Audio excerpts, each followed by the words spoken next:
Hi friends, ఈరోజు వార్తల్లో నిలిచిన కరెంట్ అఫైర్స్లోని మొదటి అంశం 16వ ఆర్థిక సంఘం సభ్యుడిగా మనోజ్ పాండాను కేంద్రం నియమించింది. అరవింద్ పనాగడియా నేతృత్వంలో ఈ సంఘంలో 4 సభ్యులుంటారు. ఇప్పటికే అజయ్ నారాయణ్ ఝా, యాని జార్జ్ మాథ్యూ పూర్తికాల సభ్యులుగా, సౌమ్యకాంతి ఘోష్ పాక్షిక కాల సభ్యులుగా ఉన్నారు. ఇన్స్టిట్యూట్ ఆఫ్ ఎకనామిక్ గ్రోత్ మాజీ డైరెక్టర్ మనోజ్ పాండాను పూర్తికాల సభ్యుడిగా ఎంపిక చేసినట్టు వెల్లడిస్తూ ఆర్థిక వ్యవహారాల విభాగం మంగళవారం నోటిఫికేషన్ జారీ చేసింది. కమిషన్లో చేరడానికి అర్ధ global executive director Niranjan Rajadhyaksha వ్యక్తిగత కారణాల రీత్యా ఆసక్తి వ్యక్తం చేసిన నేపథ్యంలో పాండా నియామకం అనేది చోటు చేసుకుంది. హురున్ గ్లోబల్ యూనికార్న్ జాబితాలో 67 భారతీయ అంకురాలు ఉన్నట్టు హైదరాబాద్ నుంచి డార్విన్ బాక్స్ ఉన్నట్లు ఈ నివేదికలో తెలిపింది. దీంట్లో అమెరికాలో 70, చైనాలో 56 సంస్థలు యూనికార్న్ స్థాయికి చేరాయి. మిగతా దేశాల నుంచి 45 ఆవిర్భవించాయి. 2000 సంవత్సరం తర్వాత కార్యకలాపాలు ప్రారంభించినప్పటి నుంచి స్టాక్ మార్కెట్లో నమోదు కాని సంస్థలనే హురూన్ ఈ జాబితాలో చేర్చింది. ఈ ఏడాది జనవరి 1 నుంచి ప్రపంచవ్యాప్తంగా అంకురాలు 1453 ఉన్నాయి. 2022తో పోలిస్తే 7% అధికంగా 92 సంస్థలు ఈ జాబితాలో చేరాయి. భాషా చిత్ర నిర్మాత రజనీకాంత్ కెరీర్లోనే భాషా చిత్రం తమిళనాడు నిర్మాత రజనీకాంత్ని కెరీర్లో ఉన్నత స్థితికి తీసుకెళ్లిన భాషా చిత్ర నిర్మాత తమిళనాడు దివంగత మాజీ మంత్రి ఎంజి రామచంద్రన్ సన్నిహితుడు ఆర్యం వీరప్పన్ 97 సంవత్సరాల వయసులో మరణించాడు. ఇతను నిర్మించిన చిత్రాలు కవాల్కారన్, ఇదాయకరణి, మూండ్రుముగన్, తంగమెగన్, పనక్కరన్, కాదు పారిసు, భాష లాంటి చిత్రాలను నిర్మిస్తే ఇవి ఘన విజయాన్ని అందుకున్నాయి. అనారోగ్య సమస్యతో ఆదివారం చెన్నైలో ఒక ఆసుపత్రిలో చికిత్స పొందుతూ మరణించారు. ఉత్తర అమెరికాలోని సోమవారం సంపూర్ణ సూర్యగ్రహణం అనేది చోటు చేసుకుంది. దీనిలో జనం ఈ సూర్యగ్రహణాన్ని వీక్షించడానికి విపరీతంగా ఆసక్తి చూపించారు.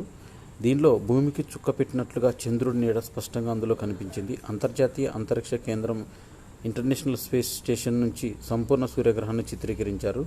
కెనడాపై 260 మైళ్ళ ఎత్తులో ఈ కేంద్రం ప్రయాణిస్తుండగా భూమిపై చంద్రుడి నీడ కదులుతూ స్పష్టంగా కనిపిస్తుంది. అది ఏ ప్రాంతానికి చేరితే అక్కడ చీకట్లు అలుముకున్నట్లుగా కనిపించాయి. ఇంటర్నేషనల్ స్పేస్ స్టేషన్ నుంచి చూస్తే హెపటైటిస్కు ఇన్ఫెక్షన్లు జరుగుతున్నాయంటూ WHO ఒక నివేదిక ద్వారా హెచ్చరికలను జారీ చేసింది.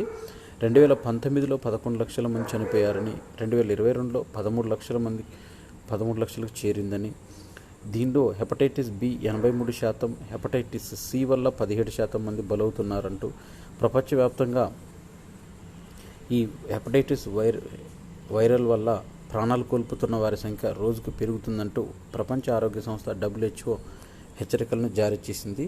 దీనిలో చూసినట్టయితే ఈ వ్యాధిలో 3500 మంది చనిపోతున్నారు ప్రతిరోజు.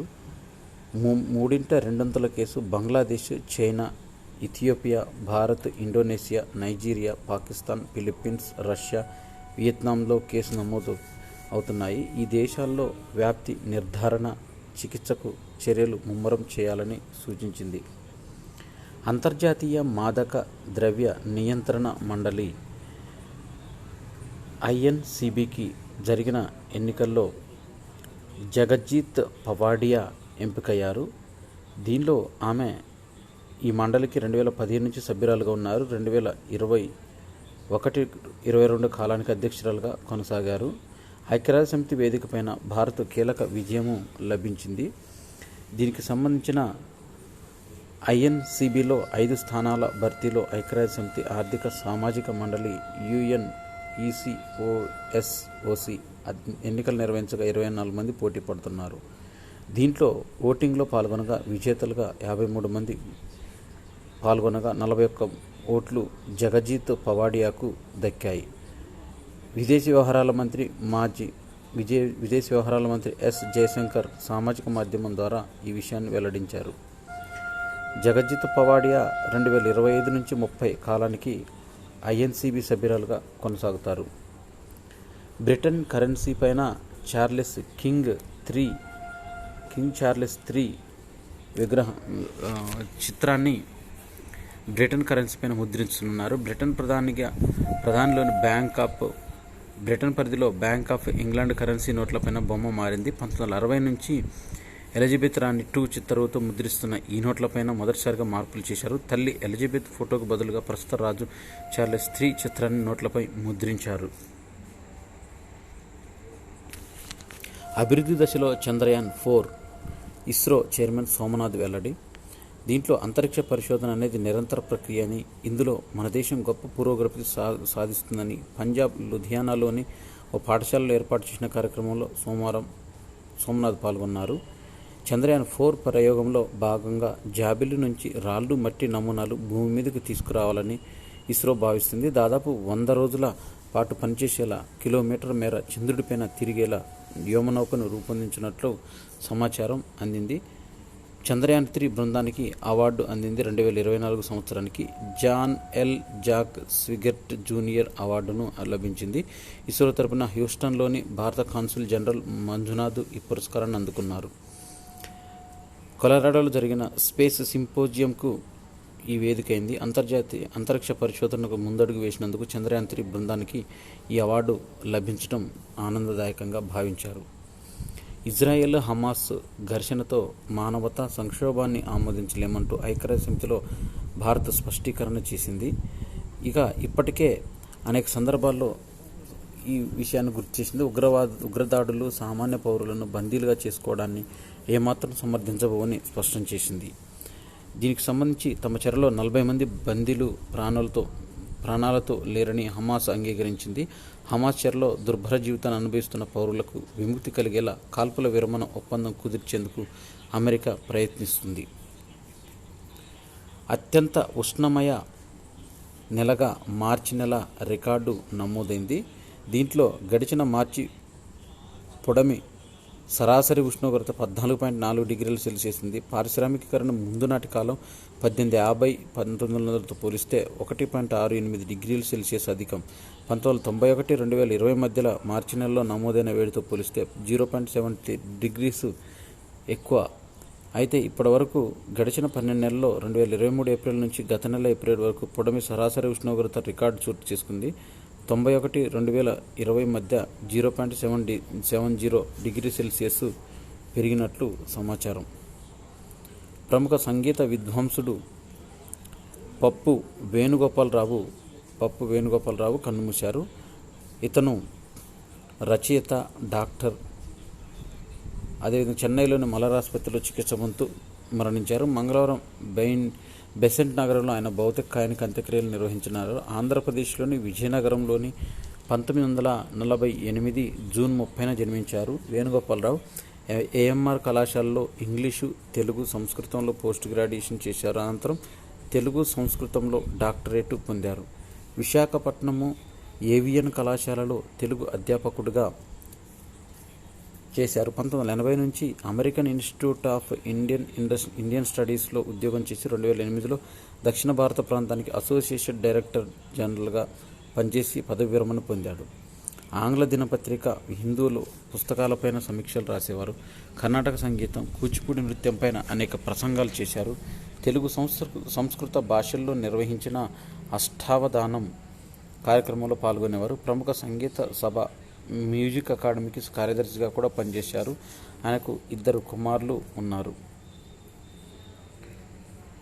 స్పోర్ట్స్కు సంబంధించిన కరెంట్ అఫైర్స్లోని భాగం. దీంట్లో ఐశ్వర్య కాంస్య పథకం మారింది. భారత అథ్లెటిక్ ఐశ్వర్య మిశ్రా గతేడాది ఆసియా అథ్లెటిక్ ఛాంపియన్షిప్లో సాధించిన కాంస్య పథకము రజతంగా మారింది. ఆమె పోటీపడిన 400 మీటర్ల పరుగు పందెంలో నిలిచిన ఫరీదా సోలేయా ఉజ్బెకిస్తాన్ డోప్ పరీక్షల్లో విఫలం కావడంతో ఆమె కంచు కాస్త రజత పథకమైంది, సిల్వర్ మెడల్ అయింది. ఈ ఈవెంట్లో సాధించిన ఐశ్వర్య 2వ స్థానంలో దక్కింది. ఈ రేసులో ఫరీదా 52.95 సెకండ్లలో లక్ష్యాన్ని చేరి రజతం నెలగ్గా 53.07తో కాంస్యం గెలుచుకుంది. ఐశ్వర్య బాహుబలి కెమెరాను అమెరికాలోని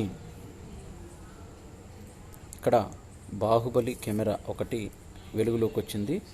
ఈ బాహుబలి కెమెరా అనేది అమెరికాలోని ఒక ఎస్ఎల్ఏసి అమెరికాలోని ఎస్ఎల్ఏసి నేషనల్ యాక్సిలరేటర్ ల్యాబొరేటరీ శాస్త్రవేత్తలు ప్రపంచంలోనే అత్యంత శక్తివంతమైన కెమెరాను రూపొందించారు.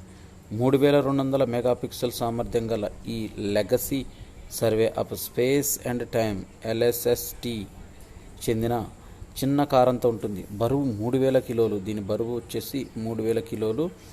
దీని త్వరలో చిలీలోని వెరాసి ర్యూబిన్ అబ్జర్వేటరీలో ఉంచనున్నారు. దక్షిణార్ధగోళం ఆకాశంలో కనిపించే దృశ్యాలను ఇది నిరంతరం చిత్రీకరిస్తుంది.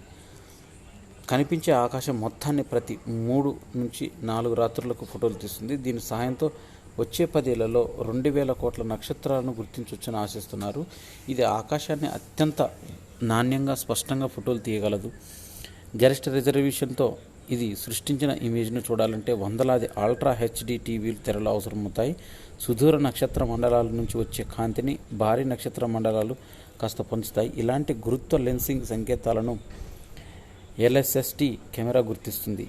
ఇది ఇప్పటి వరకు శాస్త్రవేత్తలకు అంతుపట్టని డార్క్ మ్యాటర్, డార్క్ ఎనర్జీ వంటి వాటిని స్వభావాలు తెలియవని, ఇది సౌరమండలంలో చిన్న వస్తువుల పటాలను కూడా సవివరంగా రూపొందించడానికి సిద్ధంగా ఉంచారు. ఖరీదైనవి, విలాసవంతమైనవి మినహా ప్రతి చరాస్తి వివరం లెక్క చేయనక్కర్లేదని, అది తెలుసుకోవడం కోసం ఓటరు ఖచ్చితమైన హక్కేమీ కాదని అరుణాచల్ ప్రదేశ్ స్వతంత్ర ఎమ్మెల్యే ఎన్నికను సమర్థిస్తూ సుప్రీంకోర్టు వ్యాఖ్యానించింది. ఎలక్ట్రానిక్ ఓటింగ్ యంత్రాల్లో EVMలో నమోదైన ఓటర్లను VVPAT స్లిప్లతో సరిపోల్చాలని కోరుతూ దాఖలైన పిటిషన్ పైన ఈ నెల 16న విచారణ చేపడతామని సుప్రీంకోర్టు తెలిపింది. ఈ ఏడాది సాధారణ స్థాయిలోనే వర్షాలు పడతాయని స్కైమెట్ అనే ఒక సంస్థ అంచనా వేసింది. దీంట్లో 102% వర్షపాతం నమోదు కావచ్చని, దీంట్లో 868 మిల్లీమీటర్లుగా ఉంటుంది.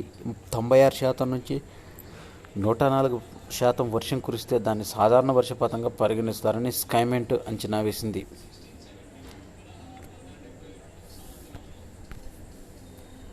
మత్తుతో ఊగుతున్న సియోరాలియోన్ ఎమర్జెన్సీ విధించిన దేశ అధ్యక్షుడు. కుష్ అనే మత్తు పదార్థం కోసము సమాధులను కూడా తవ్విస్తున్న దుండగులు. కుష్ వివిధ రకాల మత్తు పదార్థాల మిశ్రమం. దీంట్లో మనిషి ఎముకలను కూడా వాడతారని స్థానికులు తెలిపారు. ఈ మాదక ద్రవ్యాన్ని డిమాండ్ పెరగడంతో డీలర్లు అమానవీయ చర్యలకు పాల్పడుతున్నారు. దొంగలకు డబ్బులిచ్చి సమాధులను తవ్విస్తున్నారు. అస్థిపంజరాలను వెలికి తీసి ఎముకలను తయారీదారులకు సరఫరా చేస్తున్నారు. ఇప్పటివరకు దేశవ్యాప్తంగా 100 సమాధులను తవ్వినట్టు భద్రతా సిబ్బంది గుర్తించారు. అయితే దీని మానసిక ఆసుపత్రుల్లో చేరుతున్న వారి సంఖ్య 2020 నుంచి 23 మధ్య 4000 మంది శాతం పెరిగినట్టు అంచనా. నేడు జస్టిస్ అనిరుద్ధ్ బోస్ పదవి విరమణ. వీడ్కోలు సభలో ప్రసంగించిన CJI. 2019 మే 24న తేదీన బాధ్యతలు చేపట్టిన ఆయన దాదాపు 5 ఏళ్ల పాటు అత్యున్నత న్యాయస్థానంలో సేవలందించారు. CEC chief election commission Raj Kumar గారికి జెడ్ భద్రతా కేటగిరీ భద్రతను కేటాయించారు. కేంద్రం కల్పించింది. ఎన్నికల నేపథ్యంలో పొంచి ఉన్న ముప్పు దృష్ట్యా ఆయనకు పూర్తి రక్షణ కల్పించాలని కేంద్ర ప్రభుత్వానికి భారత సంస్థలు ఇటీవల సిఫార్సు చేశాయి. హోంశాఖ తాజా నిర్ణయం తీసుకుంది.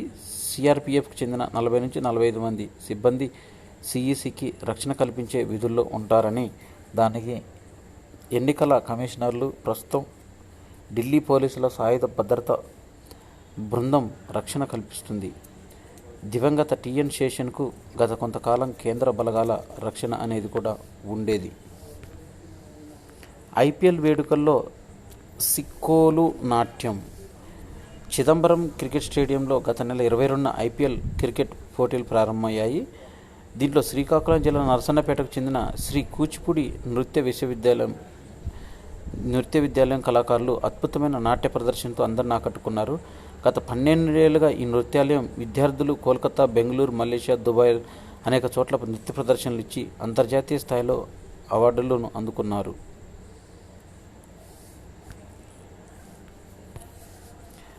నగరంలో డంపింగ్ యార్డుకు మంగళవారం రాత్రి మళ్లీ నిప్పంటుకుంది. దట్టమైన పొగ నగరం మొత్తం వ్యాపించింది.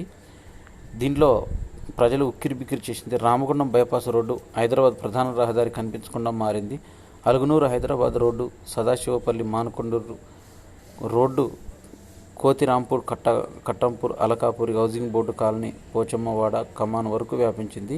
ఈ వేసవికాలం ముగిసే వరకు డంపింగ్ యార్డులో ప్రత్యేక చర్యలు చేపట్టాలని, పొగ రాకుండా చూడాలని నగరవాసులను కోరారు.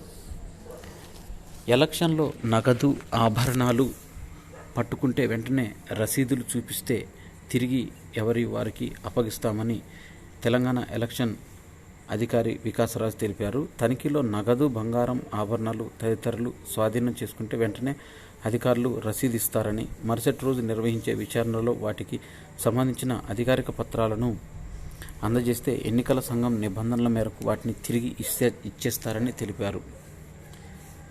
అదేవిధంగా ప్రజలంతా సి విజిల్ యాప్ను ఉపయోగించుకొని దాంట్లో ఏవైనా అక్రమాలు, ప్రలోభాలకు సంబంధించిన విషయాలుంటే సి విజిల్ యాప్ ఉపయోగించి దీనిలో అప్లోడ్ చేయటకు ఎన్నికల సంఘానికి ఫిర్యాదులు చేయవచ్చని, తక్షణం మా బృందాలు ఆ ప్రాంతానికి చేరుకుని తనిఖీలు నిర్వహిస్తామని, కేసులు నమోదు చేస్తామని తెలిపారు. విజిలెన్స్ డీజీ రాజీవ్ రతన్ హఠాన్మరణం చెందారు. ఉదయం జాగింగ్ చేస్తుండగానే గుండెపోటుతో సిపిఆర్ చేసిన ఆసుపత్రికి తరలించేలోపే మరణించారు. కీలక విచారణ సమయంలో విషాదం చోటు జరిగింది. ఇన్ఛార్జి గవర్నర్, సీఎం ప్రముఖులు సంతాపం తెలిపారు.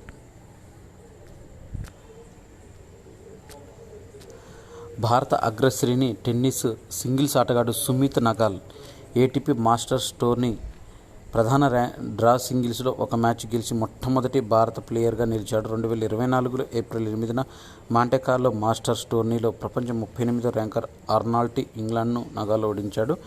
ఏటీపీ మాస్టర్స్ 1000 టోర్నీ పురుషుల సింగిల్స్లో మొదటి రౌండ్లో 93వ ర్యాంకు సుమిత్ ఆర్నాల్డ్ పైన గెలిచాడు.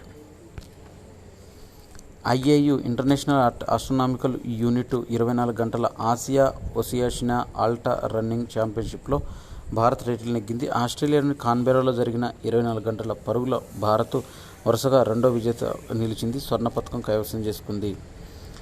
ఈ వ్యక్తిగత విభాగంలో అమరీందర్ సింగ్ దేవాందా తన పేరిట ఉన్న జాతీయ రికార్డును బద్దలు కొట్టింది. 24 గంటల్లో అమర్ 272.537 కిలోమీటర్లు పరిగెత్తి అగ్రస్థానం సాధించాడు. 2022లో బెంగళూరులో జరిగిన పరుగులోనూ అమర్ 257.618 కిలోమీటర్లు విజేతగా నిలిచాడు.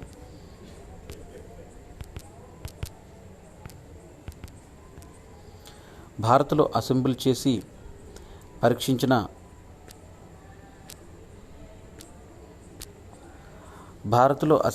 పరీక్షించిన సబ్మీటర్ ఆప్టికల్ ఉపగ్రహం TSAT-1Aను విజయవంతంగా అంతరిక్షంలోకి పంపించేసింది. దీనిలో 2024 ఏప్రిల్ 8న ప్రకటించింది. Tata advanced system limited TSAL space X సంస్థకు చెందిన ఫాల్కన్ 9 రాకెట్ ద్వారా దీన్ని రోదస్లోకి చేర్చున్నట్టు తెలిపింది. అమెరికాలోని ఫ్లోరిడాలో ఉన్న కెనడీ అంతరిక్ష కేంద్రం నుంచి ఈ ప్రయోగం జరిగింది. మదుపర్ల సంపదను పరిగణించేందుకు BSE బాంబే స్టాక్ ఎక్స్చేంజ్లో నమోదు సంస్థలు మొత్తం మార్కెట్ విలువ చరిత్రలోనే తొలిసారిగా 400 లక్షల కోట్ల మైలురాయిని అధిగమించింది. 2024 ఏప్రిల్ 8న ఈ విలువ 4,86,722 అంటే 74 కోట్లు. దీంట్లో $4.81 లక్ష కోట్ల తమ వద్దకు స్థిరపరిచింది. ఇవి ఏప్రిల్ 10, 2024కు సంబంధించిన కరెంట్ అఫైర్స్. ఈ వీడియో నచ్చినట్టయితే లైక్ చేయండి, షేర్ చేయండి, కామెంట్ చేయండి. నా ఛానల్ సబ్స్క్రైబ్ చేసుకోవడం ద్వారా నేను చేసే వీడియోస్ అన్నీ మీకు నోటిఫికేషన్ రూపంలో వెలువడతాయి. Thanks for watching.